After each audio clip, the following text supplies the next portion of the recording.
Para você que o Corinthians conta com a grana da Nike para conseguir resolver os seus problemas financeiros, inclusive Transferban. Vou te falar quando essa grana vai pingar e quanto vai pingar de grana da Nike Antecipação. Vou te trazer todos os valores. Vamos também falar nesse blend de informações que o Corinthians pode ter até 9 desfalques para a partida contra o Ceará no próximo domingo. Problemas para o técnico Dorival Júnior. Também nesse blend de informações que as datas de votação para a reforma do Estatuto já estão confirmadas e anunciadas. Eu vou te passar tudo aqui nesse blend de informações que ainda tem repercussão sobre a pressão do Corinthians em relação à arbitragem da Edna no jogo contra o Red Bull Bragantino. Vai acontecer alguma coisa com ela, com o Corinthians? Enfim, tudo isso agora para você. Vamos embora falar muito do Esporte Clube Corinthians Paulista. Quero começar falando da questão política, né, que é sempre complicada, sempre chata, mas é bom, né,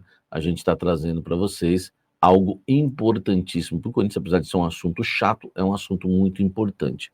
A reforma do Estatuto do Corinthians já tem data marcada para ser votada pelos membros, né, lá no Corinthians, os que têm poder político no Clube de Parque São Jorge.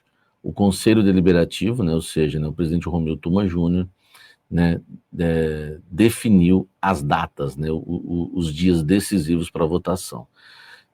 Primeiro, você sabe, né, no dia 24 desse mês, tá, os conselheiros vão votar as propostas, né, que entram e as que saem no projeto final do novo Estatuto Social do clube, tá? Então, primeiro vai passar aquela votação, né, os conselheiros vão votar, isso entra, isso sai, não, isso não está legal, isso tal, então vai ser votado ali, né, projeto por projeto, né, dentro ali da reforma do Estatuto. Lembra aquela entrevista longa que o Tuma deu, explicando ali vários projetos, tá? Já no dia 20 de dezembro, né, praticamente um mês depois, os associados, tá, os sócios do clube vão decidir na Assembleia Geral para aprovação ou não do documento, tá? Então são esses dois passos aí para a reforma do Estatuto, enfim, acontecer, tá? É bom a gente ter ideia que a partir, né, do dia 20, né, se for aprovado o documento pelos associados, o Corinthians terá já novas regras estatutárias, tá? Então a gente vai aguardar, né, o anteprojeto, né, a gente sabe, já foi colocado pelo Tuma, né, uma das propostas que mais chama a atenção é o direito, né, do voto, né, ao fiel torcedor, né, que é muito importante, mediante uma taxa, né, de 50% da mensalidade do clube social. Enfim, você vai lembrar várias reformas ali, várias situações, projetos, no anteprojeto, aliás, da reforma do Estatuto, tá? Essas propostas contidas no anteprojeto, vale ressaltar, estão sujeitas a alterações até o dia 24 agora, pelos conselheiros, tá? Então, quando vão ser votadas pelos conselheiros, então tem ainda pode ocorrer a mudança até o próximo dia 24, tá em tempo, né? Nós estamos no dia 6, tá? Algumas podem ser aprovadas, outras não, então é o que, né, a gente vai aguardar, né, para saber o que os conselheiros vão votar. Já, né, em dezembro, né, já lá em dezembro é só sim ou não que os associados vão votar, se aprovam sim ou não, tá? O estatuto, né, eles estão, é bom a gente lembrar isso, né? Para os associados vai ser sim ou não, tá? Aprova ou reprova a reforma do Estatuto, que vai ser no dia 20 de dezembro, tá certo? Então é uma informação mais resumida, mais importante para você saber, né, as datas, e a gente trata mais esse assunto hoje no Café da Fiel às 19 horas. Aguardo você lá ao vivaço para a gente falar mais sobre isso e muito mais. Vamos seguir com as informações aqui do Blend. Vai acontecer alguma coisa com a Edna, gloriosa Edna, que não consegue apitar uma partida boa, né, na sua carreira? Aliás, estava na geladeira, né, e foi retirada da geladeira para, né, fazer o que fez ontem lá em Bragança Paulista, na derrota do Corinthians por 2-1 para o Red Bull Bragantino. A Edna, ela é tão fraca em todos os sentidos que nem para colocar na súmula tudo o que aconteceu ela conseguiu, né? Muita gente envolvida em confusão não está, né, na súmula, não foi registrado na súmula. A confusão ali foi realmente tudo de forma superficial. Bom para o Corinthians, porque deve ter muita gente ali que rasgou o verbo e que pressionou, tá? Mas só para mostrar para vocês como ela é fraca mesmo a Edna, tá? O Corinthians vai mandar ofício, vai fazer vai ficar mandando ofícios, vai protestar na CBF? Não, nada disso, tá? O que eu ouvi dentro do Corinthians é o seguinte: o Corinthians vai pressionar, e toda a pressão que foi feita ontem e vai fazer nos bastidores é pensando no próximo jogo. Infelizmente é assim, né, que a banda toca. Para todo mundo é assim. Não era para ser assim, né? Mas enfim, quem sabe o Corinthians tem que fazer uma pressão hoje para não ser prejudicado de novo no próximo domingo e nas próximas rodadas. É só por isso que o Corinthians faz a pressão. É assim que funciona para todo mundo, né? A gente vê um clube sendo prejudicado ali, compensado no outro jogo, não é isso que eu quero, né, o que o Corinthians queira, mas infelizmente a banda toca desse jeito, você sabe que assim, você pressiona aqui quando você é prejudicado, aí você é compensado aqui, é uma vergonha, né, o futebol brasileiro. Mas nesse caso, né, a ideia do Corinthians é pressionar, né, protestar, né, não para ganhar vantagem no próximo jogo, mas para não ser prejudicado de novo no próximo jogo, porque se você ficar quieto, né, é capaz que você seja prejudicado em todas as rodadas. Deu para entender, né, o que eu falei, né? Esse é o motivo da pressão. Deixa o like, comente aqui embaixo, porque os pontos perdidos não vão ser recuperados. É olhar para frente, tá? Concorda? Deixa o like, comente aqui embaixo. Concorda e entendeu o que eu quis dizer? Vamos lá. O Corinthians pode ter até 9 desfalques para o duelo contra o Ceará, às 4 da tarde, né, na Neoquímica Arena, pelo Campeonato Brasileiro. Né? Vamos começar aqui pelos gloriosos suspensos. Charles expulso, José Martínez expulso, então Charles 1, José Martínez 2, e o Carrídio, hein, Carridião? Entrou, tomou um amarelinho porque deu um bico na bola, tá suspenso. Valeu, viu, Carrídio? Obrigado aí, cara, obrigado aí por estar sempre junto aí, meu irmão. Então, ó, José Martínez, Carrídio, tá? E o Charles suspensos, 3. Ranielli, lesionado, tá fora, com problema na virilha, tá fora, 4.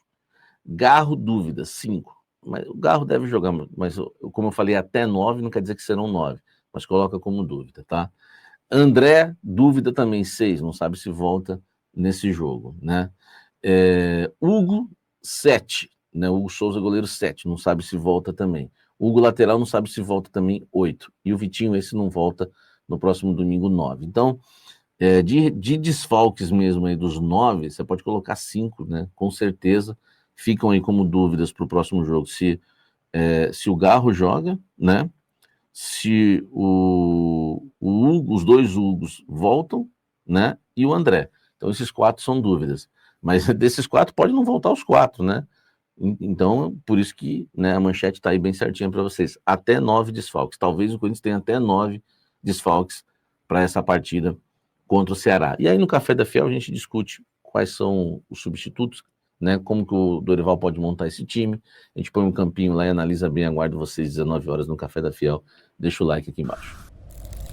Agora, o Corinthians precisa de grana, né? O Corinthians pensa em todas as receitas possíveis. O Corinthians tem colocado na ponta do lápis. Ontem a gente trouxe a informação na temperatura certa que o Corinthians pode, né? Quem sabe, pegar um empréstimo de 100 milhões para pagar os transferbans, porque o Corinthians acredita que ainda vai sofrer o transferban do Matias Rojas, que é no mesmo valor do Félix Torres, somando os dois, chega a quase 100 milhões, né? Heranças aí de Augusto Melo e companhia. Fora isso, outras bombas podem estourar, outros transferbans, e tem também, né, a folha salarial, que é caríssima, só o Memphis, 6 milhões. Então o Corinthians está atrás da grana. Tem a grana da LFU, que eu falei que o Corinthians pode pegar essa grana e pagar, já o caso Félix Torres, vai dar uns 60 milhões da LFU, já que 30 milhões vão ser descontados por conta que o Augusto, né, pegou lá o empréstimo e não pagou parcelas, enfim, tudo que você já sabe. Agora, ajuda a grana da Nike para contratar, né, por reforços, né? O Corinthians espera pagar os transferbans e usar a grana da Nike para reforçar o time depois que pagar o transferban com a grana da LFU, por exemplo, usar a grana da Nike por reforços, principalmente. Pode até usar por transferban, dependendo, né, se não vai conseguir pagar o transferban em dezembro, vai pagar na frente. Por que eu estou falando Nike para frente? Porque eu apurei as datas que o Corinthians vai receber 2 parcelas da Nike. O Corinthians recebeu uma de 50 milhões, agora tem mais 2 de 25 milhões, que é aquele adiantamento / empréstimo da Nike para o Corinthians. Então são 25 milhões em fevereiro e mais 25 milhões em agosto, tá? Essas são as 2 datas para o Corinthians receber aí a grana da Nike, que vai ajudar muito e vai ser muito bem-vinda, tá bom? Então, queria passar isso para vocês. Não dá para contar com a grana da Nike agora para pagar o Transferban em dezembro, né? Se não conseguir pagar o Transferban, aí a grana da Nike pode ajudar para pagar em fevereiro. Olha só que situação. E se tiver o Transferban pago, melhor ainda que a grana da Nike entra, né, enfim, para os cofres do clube, né, para pagar, né, o dia a dia, ou então para reforçar o elenco, como também em agosto. A ideia foi pegar essa grana e colocar nas datas das janelas de transferência exatamente para reforçar o time. Vamos ver se vai dar certo a ideia e o Corinthians contrate alguns reforços com a grana da Nike. Não é muita coisa, mas ajuda. Tá certo? Deixa o like, inscreva-se no canal, ative as notificações. São as realidades do Corinthians hoje. Fala, Fiel. Depois da derrota do Corinthians para o Red Bull Bragantino, mais um capítulo de injustiça parece ter sido escrito. O lateral esquerdo Matheus Bidu não deixou barato. Apontou erros graves à árbitra Edna Alves, que estariam condenando o Timão. Vamos destrinchar o que ele falou e como isso impacta nossa campanha. Segundo o portal Meu Timão, o Bidu fez análise crítica da arbitragem no revés sofrido pelo Corinthians. Ele disse que alguns lances determinantes foram marcados de forma equivocada e que a equipe ficou em desvantagem relutante por conta dessas intervenções da arbitragem. A partida já vinha sendo analisada com lupa, especialmente por conta de expulsões e pênaltis não marcados que podem ter mudado o rumo do confronto. Fiel, quando um jogador entra em campo e fala isso publicamente, a coisa é séria. Bidu jogou a real. Não é só a derrota, é a forma de perder que gera a indignação. Se o Corinthians quer brigar em alto nível, precisa que o extracampo não vire relógio contra. E o time também precisa reagir dentro de campo para não depender só de justiça. A derrota para o Bragantino interrompeu uma sequência positiva do Corinthians e a análise aponta que, mais do que a atuação, o momento psicológico e emocional do time foi prejudicado por essas decisões questionáveis. Essa turbulência pode custar caro. Pontos que escorregaram agora dificultam a luta pela parte de cima da tabela. Agora, Fiel, resta trabalhar dentro de campo, mas também exigir clareza forte dele. A arbitragem pode errar, claro, mas o Corinthians não pode errar junto. Os próximos jogos vão ser decisivos para a reação e para provar que esse time tem força para virar a página. E você, torcedor, acha que Bidu foi correto ao apontar a arbitragem? Ou acredita que o time deixou a desejar e deve assumir mais a culpa? Comenta aqui embaixo, deixa o like, compartilha esse vídeo com a galera da Fiel e fique ligado para não perder nenhum capítulo dessa temporada. Valeu, Fiel, tamo junto e vai Corinthians!